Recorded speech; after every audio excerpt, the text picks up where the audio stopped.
Hello students, आज हम financial management के topic sources of corporate finance को समझेंगे।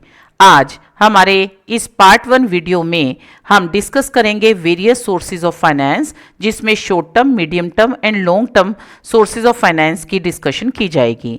इसी प्रकार से kinds of ownership securities and their evaluation की बात की जाएगी, जिसमें हम इक्विटी एंड प्रेफरेंस शेयर को डिस्कस करेंगे। Kinds of creditorship securities, debenture and bond को यहाँ डिस्कस किया जाएगा। इंटरनल फाइनेंसिंग, जिसमें ploughing back of profits and depreciation की बात की जाएगी, और लास्ट में हम डिस्कस करेंगे लोन फाइनेंसिंग। तो स्टूडेंट्स, सबसे पहले हम देखते हैं कि फाइनेंस क्या है। यदि आज की प्रेजेंट सिनेरियो में हम देखें तो फाइनेंस जो है is defined as the provision of money at the time when it is required. यानी कि फाइनेंस क्या है, वह मनी का प्रोविजन है, जब भी इसकी आवश्यकता है उस समय पर इसको उपलब्ध करवाना ही फाइनेंस कहलाता है। प्रत्येक प्रकार के एंटरप्राइज, चाहे वो बड़ा है, मीडियम साइज का है और स्मॉल साइज का है, उसे अपने डेली रूटीन के ऑपरेशंस को चलाने के लिए और अपने संस्थागत उद्देश्य की पूर्ति के लिए पैसे की आवश्यकता, फाइनेंस की आवश्यकता होती है। यदि हम सोचें कि बिना फाइनेंस के हम अपने बिजनेस ऑर्गेनाइजेशन के उद्देश्य की पूर्ति कर सकते हैं, तो ऐसा संभव नहीं है, क्योंकि उद्देश्यों की प्राप्ति के लिए आपको विभिन्न तरह की एसेट्स में पैसा इन्वेस्ट करना होगा। इसी प्रकार से अपने जो ऑपरेशनल एक्टिविटीज़ हैं उनको कंप्लीट करने के लिए, उसे अकम्प्लिश करने के लिए हर बिजनेस ऑर्गेनाइजेशन को फाइनेंस की आवश्यकता होती है। फाइनेंस के लिए हम ये कहते हैं कि किसी भी एंटरप्राइज के लिए वो लाइफ ब्लड का काम करता है। यदि एडिक्वेट फाइनेंस संस्था के पास नहीं है तो ऐसा एंटरप्राइज और संस्था जो है वो अपने उद्देश्य की पूर्ति नहीं कर पाएगा। यदि बिजनेस की कैपिटल के बारे में हम बात करें तो इसे हम दो कैटेगरीज में डिवाइड करते हैं। One is fixed capital and another is working capital. Students, मैं पहले भी बता चुकी हूं कि संस्था को अपने उद्देश्य की पूर्ति के लिए फिक्स एसेट में इन्वेस्टमेंट की आवश्यकता होती है, जो लॉन्ग रन में बिजनेस में जो है अपना योगदान देंगी। तो ऐसे फिक्स्ड एसेट्स के लिए जब आप पैसा प्राप्त करते हैं उसे हम फिक्स्ड कैपिटल के अंतर्गत डिस्कस करेंगे। इसी प्रकार से संस्था के रूटीन कार्यों को करने के लिए और करंट एसेट्स में पैसा इन्वेस्ट करने के लिए भी फाइनेंस की आवश्यकता होती है, तो वो हम वर्किंग कैपिटल के अंतर्गत डिस्कस करते हैं। तो हमारी संस्था की कैपिटल को दो पार्ट्स में लिया, fixed capital and working capital. अब बात करते हैं हमारे जो वेरियस सोर्सेज ऑफ फाइनेंस हैं उन्हें हम किस प्रकार से जो हैं क्लासीफाई करेंगे। तो सबसे पहले है अकॉर्डिंग टू पीरियड, यानी कि समय के आधार पर, अकॉर्डिंग टू ओनरशिप यानी स्वामित्व के आधार पर, according to sources of finance यानी कि फाइनेंस के सोर्स के आधार पर, और according to mode of financing यानी कि आपके फाइनेंसिंग का मोड क्या होगा, क्या तरीका होगा, उसके आधार पर।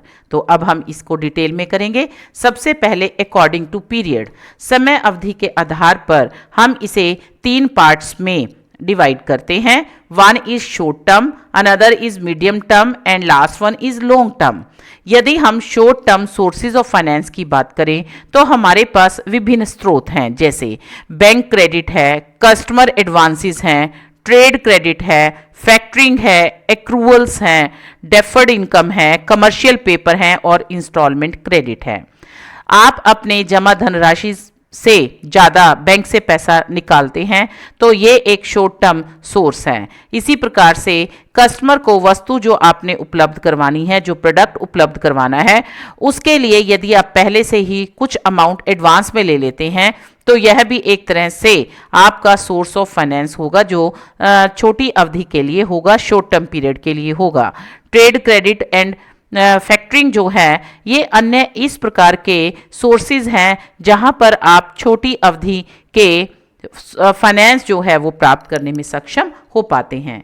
यदि मीडियम टर्म की बात करें तो डिबेंचर इशू करके, प्रेफरेंस शेयर इशू करके, बैंक से आप मीडियम टर्म लोन जो है वो प्राप्त करके, पब्लिक डिपॉजिट और फिक्स डिपॉजिट जो हैं वो वहाँ पर आप अपने सोर्सेज ऑफ फाइनेंस का एक जो है महत्वपूर्ण जो साधन आपका माना गया है। इसी प्रकार से फाइनेंशियल इंस्टीट्यूशन से भी आप मध्यम अवधि के लोन प्राप्त करके मीडियम टर्म जो है लोन या फाइनेंस प्राप्त करने में सक्षम हो सकते हैं। ये वो सोर्स हैं जहां से आप अपनी मीडियम टर्म की आवश्यकताओं की पूर्ति कर सकते हैं। Long term sources of finance की बात करें तो ऐसे में issue of share, issue of debenture, ploughing back of profits, loan from financial institution जो लंबी अवधि के होंगे, उन्हें प्राप्त करके जो है आप अपनी इन आवश्यकताओं की पूर्ति कर सकते हैं। तो ये हमारे लॉन्ग टर्म सोर्सेज थे, साधन थे, जहां पर हम लंबे अवधि के फाइनेंस को प्राप्त करने में सक्षम हो जाते हैं। तो अकॉर्डिंग टू पीरियड हमने short term, medium term and long term यानी कि 3 भागों में इसको विभक्त किया है। इसी प्रकार से यदि हम ओनरशिप यानी स्वामित्व के आधार पर बांटें तो हमारे पास 2 तरह से हम अपनी कैपिटल को या सोर्सेज ऑफ फाइनेंस को बांटेंगे। वन इज ओन्ड कैपिटल यानी कि स्वामित्व पूंजी और दूसरी है हमारी बोरोड कैपिटल। यदि ओन्ड कैपिटल की बात करें तो इसके अंतर्गत हम लेते हैं शेयर कैपिटल। शेयर कैपिटल का अर्थ यहां पर है जो इक्विटी शेयर इशू किए गए हैं और इक्विटी शेयर होल्डर के द्वारा जो आपको शेयर कैपिटल प्रोवाइड की जाती है, that comes under owned capital. उसी के साथ retained earnings and profit and surplus का पार्ट जो है ये भी ओन्ड कैपिटल का पार्ट होगा यानी कि शेयर कैपिटल का पार्ट होगा। शेयर कैपिटल में retained earning, profit and surplus जब जोड़ेंगे तो ये हमारे पास टोटल अमाउंट जो है ये हमारा ओन्ड कैपिटल होगा यानी कि हमारे संस्था के स्वामियों के द्वारा प्रदान की गई पूंजी, जिससे कि आप अपने संस्था के उद्देश्य की पूर्ति कर सकते हैं। बोरोड कैपिटल की जहां तक बात है, यह है डिबेंचर, बॉन्ड्स, पब्लिक डिपॉजिट और लोन जो हैं वहां से प्राप्त की जा सकती है यानी कि ये उधार ली गई पूंजी है जो आउटसाइडर्स हैं उनसे ये कैपिटल प्रोवाइड, उनके द्वारा ये कैपिटल प्रोवाइड की जाती है। तो इसके बाद हम बात करते हैं according to source of finance. हमारे पास जो है सोर्स ऑफ फाइनेंस को 2 पार्ट्स में हमने डिवाइड किया। One is internal source and next या second one is external source. Internal source की जहां तक बात है, हमारी संस्था के अंतर्गत ही जो हमारे पास फाइनेंस है उसको इस्तेमाल करना अपनी आवश्यकताओं की पूर्ति के लिए, जैसे फ्लोइंग बैक ऑफ प्रॉफिट्स जिन्हें हम रिटेन्ड अर्निंग्स भी बोलते हैं।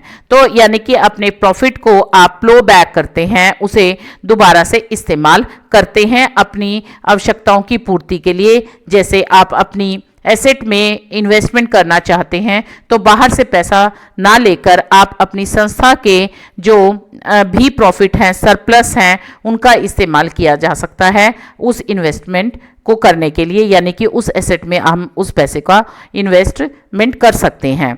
इसी प्रकार से डेप्रिसिएशन जो है वो भी एक इम्पोर्टेंट सोर्स है और इसे हम इंटरनल सोर्स कहेंगे क्योंकि डेप्रिसिएशन जो है ये नॉन फंडेड आइटम है, लेकिन हम अपने प्रॉफिट एंड लॉस में डेप्रिसिएशन को डिडक्ट करते हैं एक्सपेंस मान के, क्योंकि ये हमारा नॉन फंडेड आइटम होता है। तो हम इसमें क्या है, ये डेप्रिसिएशन फंड इकट्ठा होता रहता है और लास्ट में जब भी कोई एसेट जो है वो डिप्लीट हो जाती है या वो एमोर्टाइज हो जाती है या वो एसेट जो है वो पूरी तरह से डेप्रिसिएट हो जाती है, तो इस फंड को इस्तेमाल किया जाता है उसमें दोबारा से इन्वेस्टमेंट करने के लिए यानी नई एसेट को परचेज करने के लिए। तो these are the internal sources of finance. External sources की जहाँ तक बात है, share, debenture, public deposit, loan etcetera, these are the external sources यानी कि बाह्य लोगों से आप पैसा प्राप्त जो है करने में इन सोर्सेज से जो है सक्षम हो पाते हैं। यानी कि हमें यदि फंड की ज़रूरत है, फाइनेंस की ज़रूरत है, तो हम शेयर इशू कर सकते हैं, डिबेंचर इशू कर सकते हैं, पब्लिक डिपॉजिट और लोन का इस्तेमाल कर सकते हैं। Next is according to mode of financing. According to mode of financing में हमारे पास फर्स्ट इज सिक्योरिटी फाइनेंसिंग और एक्सटर्नल फाइनेंसिंग। ये फाइनेंस जो है ये कॉरपोरेट सिक्योरिटी जैसे शेयर, डिबेंचर को इशू करके हम जो है ये रेज करते हैं फाइनेंस। इसी प्रकार से internal financing, financing through retained earning, capitalisation of profit and depreciation of fund, these are the sources जो हमारे इंटरनल फाइनेंसिंग के अंतर्गत आते हैं। लोन फाइनेंसिंग की जहाँ तक बात है, उसमें हम long term and short term loan जो हैं उनको रेज करके, उनका इस्तेमाल करके लोन फाइनेंसिंग जो है वो एक हमारा साधन हो सकता है जिसमें हम फाइनेंस को प्राप्त करते हैं। इसी प्रकार से हमारी सिक्योरिटी फाइनेंसिंग को हम अब डिटेल में पढ़ेंगे, जो अभी हम देख रहे थे। सिक्योरिटी फाइनेंसिंग को हम 2 पार्ट्स में आगे क्लासीफाई करते हैं। One is ownership security and another is creditorship securities. अभी पहले हम बात कर चुके हैं। ऑनरशिप सिक्योरिटीज़ में हमारे पास आती हैं ऑर्डिनरी और equity share and preference share. 2 तरह के शेयर जो हैं वो इशू किए जाते हैं। यदि क्रेडिटरशिप सिक्योरिटीज़ की बात करते हैं तो डिबेंचर और बॉन्ड्स 2 ऐसे हमारे पास साधन हैं जो हमारे क्रेडिटरशिप सिक्योरिटीज़ में आते हैं।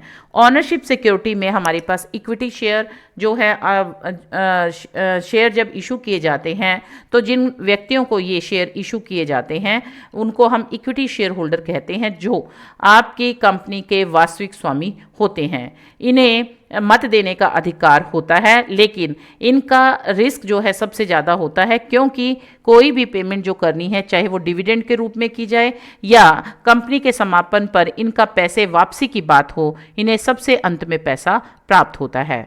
प्रेफरेंस शेयर जो हैं वो शेयर होल्डर होते हैं जिन्हें डिविडेंड जो है अपने इक्विटी शेयर होल्डर से पहले प्राप्त करने का अधिकार होता है, और कंपनी के समापन पर जब धनराशि लौटाई जाती है तो इक्विटी शेयर होल्डर के पैसे को लौटाने से पहले प्रेफरेंस शेयर होल्डर को राइट मिलता है कि वह अपना पैसा कंपनी से प्राप्त कर ले। तो ये थे हमारे ऑर्डिनरी और प्रेफरेंस शेयर। स्टूडेंट, एक चीज़ ध्यान में रखनी है कि प्रेफरेंस शेयर होल्डर को मत देने का अधिकार नहीं होता।